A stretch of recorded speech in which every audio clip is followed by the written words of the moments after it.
Yes, I should be. Good Lord, what is happening in there? Fighting game stages? You want to see? They're really cool. Come on, check this out. In 1991, SNK released Fatal Fury, a game made to outdo Capcom's 5 out of 10 you tried Street Fighter in every way. Better graphics, better controls, better sound, and more dynamic stage movement. This 2-lane stage system allowed players to jump between the foreground and background of the stages, opening the door for more in-depth mind games between players. Fighting games already have deep mechanics, so deep that, oh god, let's just play Mario Party. But it's fascinating to me how even in this era where Street Fighter 2 was brand new, developers were experimenting with how stages could be used as tools to enhance gameplay. A mechanic that was also featured in a Fatal Fury game that I hold near and dear is ring outs. Stages can't go on forever unless they... Hey, come on bro, that's low. Let's just fight, please. I am a very casual fighting game player. I am not qualified to speak on the game balance ramifications of a ring out system, other than providing a very surface level. Hey, maybe letting people run away forever is a bad idea. So I'll talk about what makes this mechanic so special to me,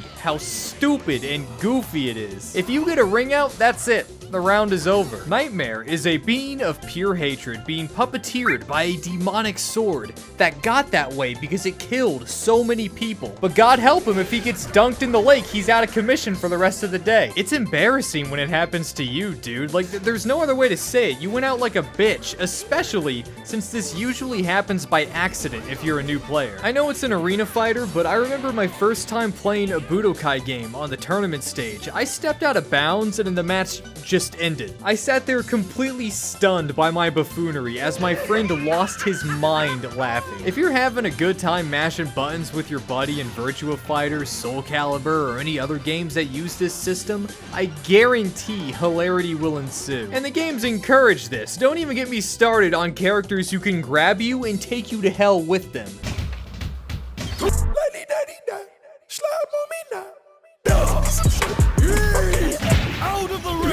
It's more hilarious when you consider what could possibly be going on through these characters' supposedly very intelligent heads as they pull the stupidest shit you've ever seen. Speaking of stupid, this dumpster.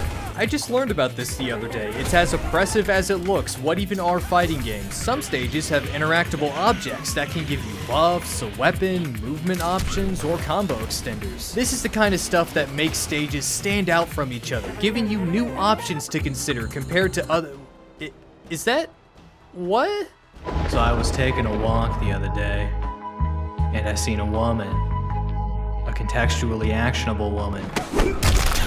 Jesus Christ. I miss MKX so much, dude. I would be remiss if I didn't mention boundary breaks. How some stages will have multiple levels or screens built out so you can send your opponent through them, usually leading to combo extenders or bonuses. Or if it's Dragon Ball FighterZ, you get the satisfaction of knowing that you just killed a guy into the sun, and that is more than enough. But why are we killing people into the sun? Really, what's the point? Well, let's take a look at Mishima Dojo from Tekken 7. It is cold, yet warm. It is dark, yet light illuminates every corner. The ancient statues watch your every move, as the empty training floor gives you no place to hide. This is a place of discipline and isolation, a place where one would come to truly detach from the world around them and fortify their body as well as their mind. However, the moonlight bathing the room in a blue tent disturbs this carefully crafted atmosphere. Something has gone wrong. This dojo's master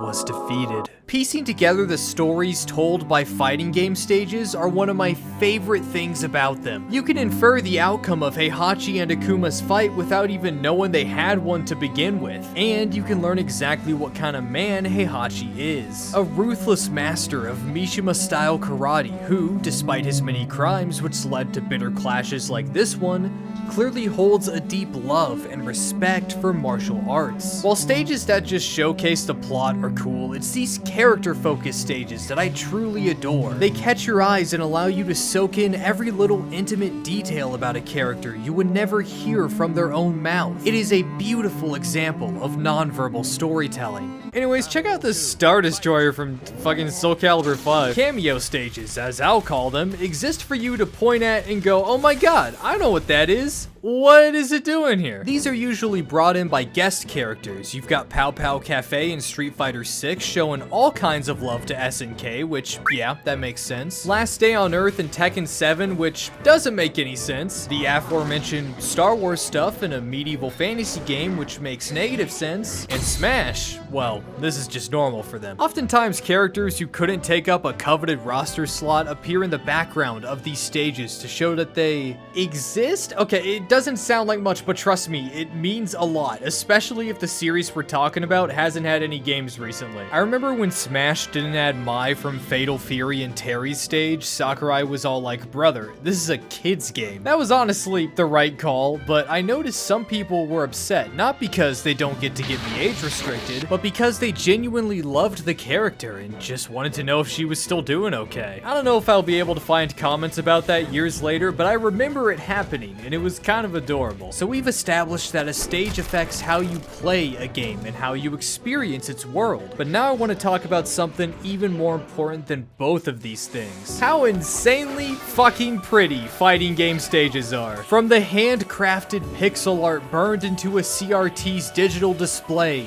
to the lifelike 3D environments of today complete with ray-traced fucking corn dogs. We have been spoiled by stupendous art direction for over 3 decades. The Field of Fate from Alpha 2 sticks out to me as like the one, you know? If you were ever going to trick a player into thinking that a match in a video game is the most important thing they've ever done, this is where you take them. An open field, wind blowing the grass like crazy, thunderstorm in the background, yet your focus is centered on these two warriors as they relentlessly clash with each other. Put this stage on my wall, it's beautiful. It doesn't matter what vibe or art style you're into, I assure you, there is a gorgeous arena for you. For example, I want to live here. I want to train here. I want to die here. I could see myself rocking up to Balrog's stage in Street Fighter 2 all to the bar, senor!